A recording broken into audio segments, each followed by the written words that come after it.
The construction cranes towering over Midland, Texas have stopped moving. Not because of the wind, not because of a strike, not because of a holiday.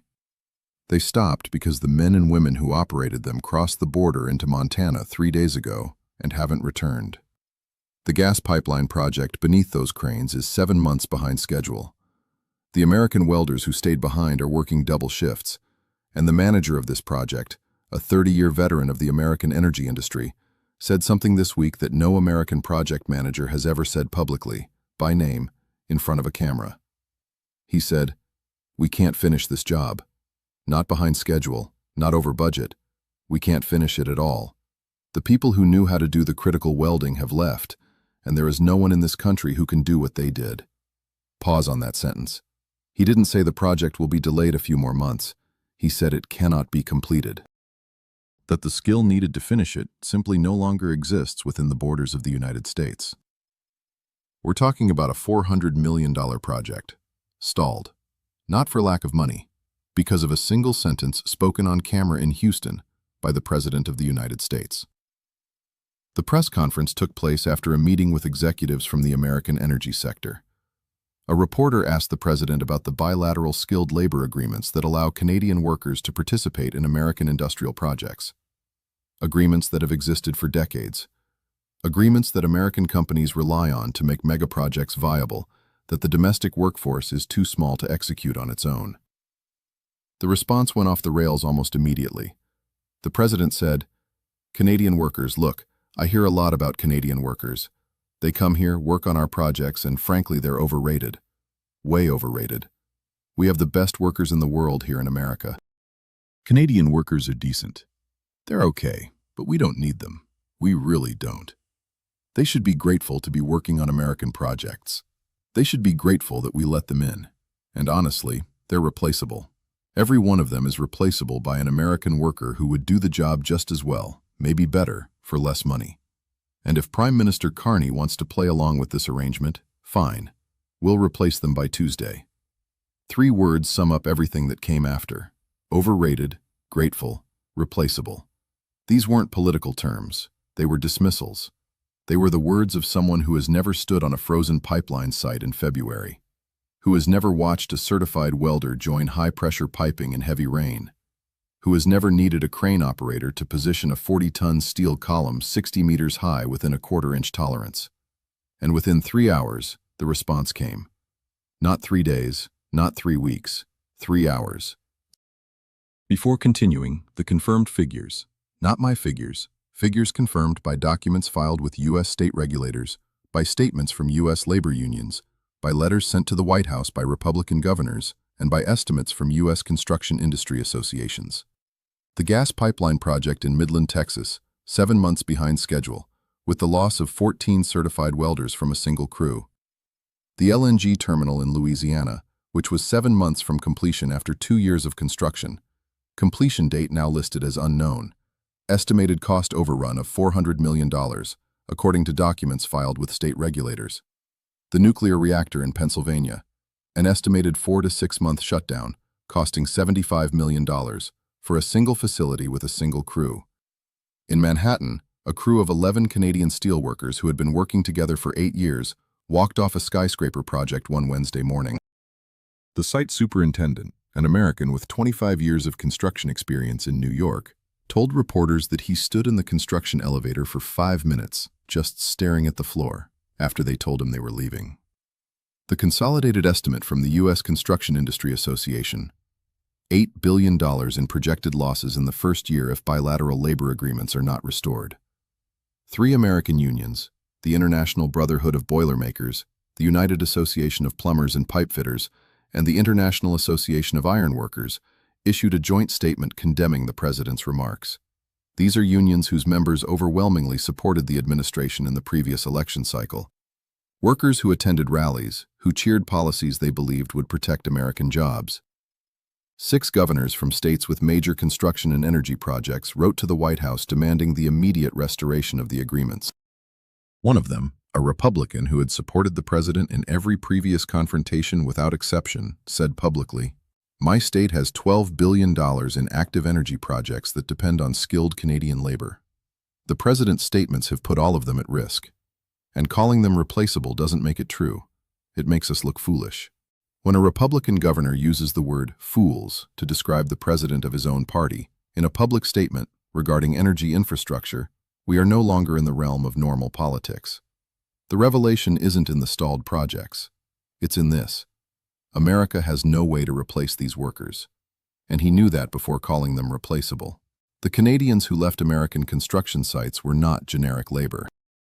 They held Red Seal certifications, the Canadian national standard for professional qualifications, which requires between 6,000 and 10,000 hours of supervised on-the-job training, combined with technical classroom instruction, before certification is granted. Canadian welding certifications for pressure vessel and pipeline applications exceed American Welding Society standards in several critical categories. They are not below, they are above. In Texas, the specific welding required on the remaining sections of the pipeline is a specialization that fewer than 500 people in all of North America are qualified to perform. 500 people, on a continent of 500 million. The project manager called 3 other pipeline contractors in the region after the Canadian crew left. They all said the same thing. They had no welders available with that certification. They hadn't had any available for 2 years. 2 years. Before the president's statement. The shortage already existed, and no one had spoken about it as clearly as the void left by these workers now makes evident. American companies were actively, deliberately, and at significant cost, recruiting these workers. Not out of continental solidarity, because the domestic supply of these skills simply does not exist in the United States in sufficient volume to build the infrastructure the country is trying to construct. The media covered the workers' departure as a diplomatic episode, as yet another chapter in the trade war between Washington and Ottawa.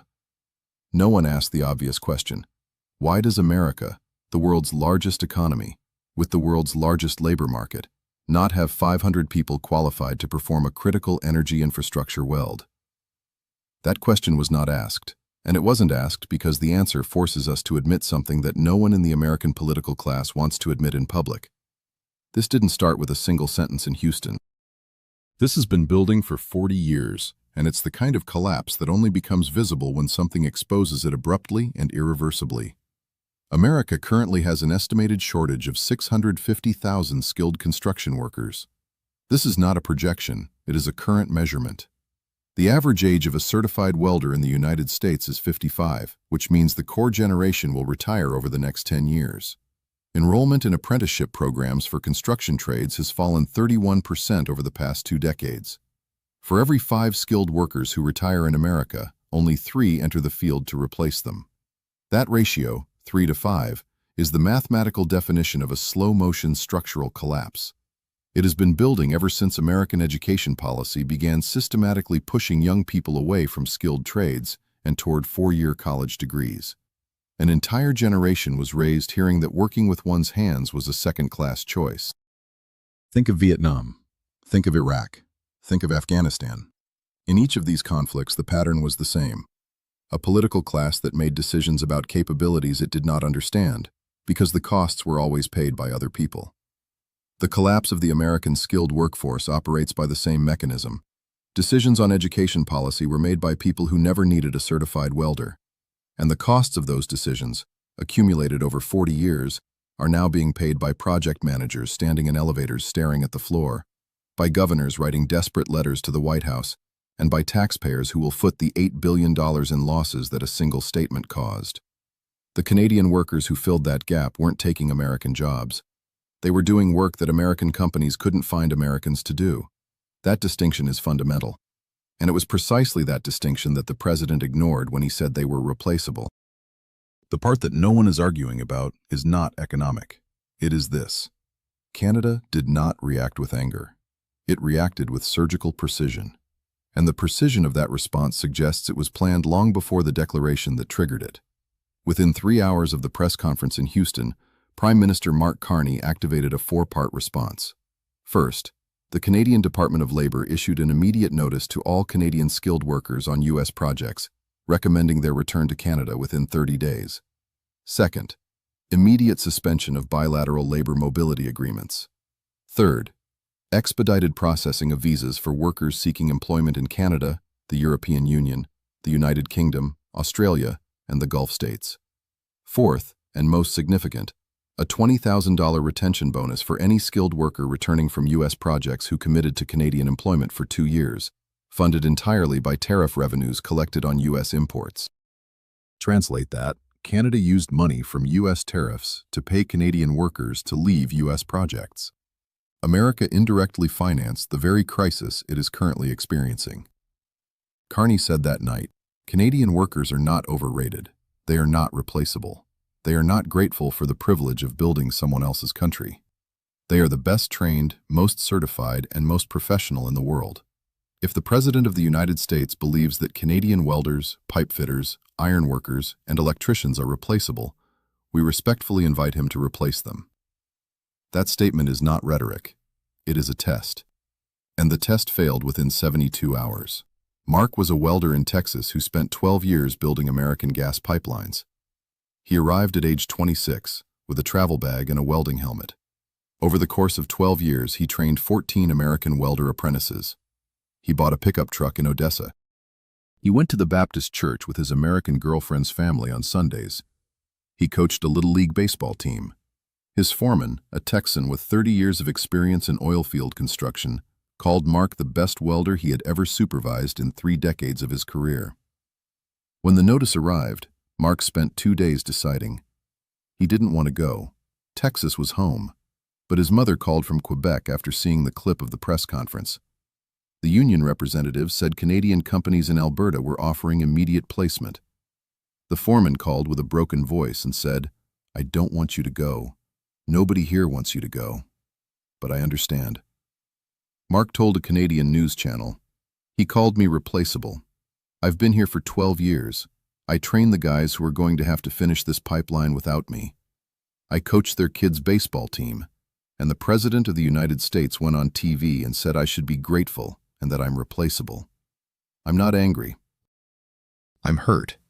There's a difference. If I were angry, I'd stay and fight. Hurt? I'm going home. And I'm going home. He can replace me. Let him try." In New York, a steelworker foreman named Gene had been in the city for 6 years, living in an apartment in Queens. The owner of the deli where he ate lunch every day posted a sign in the window the day Gene said he was leaving. "We'll miss our Canadian boys. They're irreplaceable to us." Gene told the New York Times, "I love this city. I love the skyline. Every time I look up and see steel I put up there, I feel proud. But pride has its limits. I'm not going to work in a place where the man in charge of the country I'm working in goes on TV and says I should be grateful. I'm not grateful. I'm qualified. There's a difference. Grateful is what you feel when someone gives you something you didn't earn. I earned every inch of every beam I've ever installed." Now think about what this means for those watching this video. Stalled energy projects in 4 U.S. states mean delays in the electrical transmission infrastructure. Delays at LNG terminals mean an impact on U.S. energy export capacity, which affects global natural gas prices. This shows up on your electric bill. It shows up in the price of gas at the pump. It affects grid stability during peak demand periods in summer and winter. Geopolitics, which seems distant, like a topic for diplomats in a negotiating room, has a specific address, and that address is your home. There are 3 scenarios ahead, and none of them is simple. In the first, bilateral agreements are restored in the coming weeks. Canadian workers begin to return. But those who return are fewer than those who left, because Canada now offers $20,000 and access to active projects in Europe, the Gulf, and Australia. Some have already signed contracts. Others have decided they won't return to an environment where the head of state of the country where they work calls them replaceable on television. The gap is partially closed. Projects are completed late. The final cost is between $3 and $5 billion. But the infrastructure of trust that took decades to build is damaged in a way that bilateral agreements cannot fully repair. In the second scenario, the agreements are not restored before the midterm elections. Energy projects remain stalled. The $8 billion in losses cease to be an estimate and become a measurable reality, by project, by state, by invoice. Republican governors who have already publicly broken with the president amplify that rift on the campaign trail. And the question candidates must answer in debates is no longer about immigration or tariffs. It is about whether the president knew these workers were irreplaceable when he called them replaceable. And then there is the third scenario, the one no one wants to say out loud. Canada does not need to restore these agreements. The rest of the world is actively recruiting these workers right now. The European Union has large-scale energy infrastructure projects that require Red Seal certified labor. The Gulf states have virtually unlimited capital. Australia is already explicitly mentioned in Carney's executive order as a destination for issued visas. If these workers disperse across 3 to 5 year contracts on other continents, the window for their return closes, not by decree, but because of roots, because families settle down, for the same reasons that kept Mark in Texas for 12 years. And then the deficit of 650,000 skilled American workers is no longer a generational problem. It is permanent. And the infrastructure that America needs to build over the next 2 decades, gas pipelines, power terminals, nuclear reactors, transmission grids, will have to wait for a workforce that will take 20 years to train. A project manager with 30 years of experience said his $400 million project cannot be completed. Not delayed, not over budget. It simply cannot be completed. The people who knew how to do the critical welding are gone, and there is no one in this country who can do what they did. The president said he could replace them by Tuesday. Tuesday has passed. The week has passed. The month has passed. The gas pipeline in Texas is still waiting. The reactor in Pennsylvania is still waiting. The LNG terminal in Louisiana is still waiting. The steel structure in Manhattan is still waiting. And American foremen, American managers, American construction executives stand on the half-empty job sites and say the same thing from Texas to New York to Louisiana. We can't finish this without them. We literally can't finish this without them. Trump called these workers overrated. Their absence proved they were underrated. He called them replaceable. 3 weeks later, the projects they left behind still have no replacements. He said the United States could replace them by Tuesday. The construction sites are still waiting. He tried to diminish their value. Instead, their absence proved that value in the most costly way possible. Construction site by construction site, project by project, $8 billion and counting. The question that will show up on your energy bill, at the gas pump, and in the stability of your city's power grid is this. When the infrastructure collapse stops being news about construction sites in Texas and becomes a measurable reality on your bill at the end of the month, who will be held accountable? We'll be tracking this every day. If you haven't subscribed yet, sign up now and turn on the notification bell, because what happens in the coming days and weeks will determine how much that bill will cost. And you'll want to know before everyone else.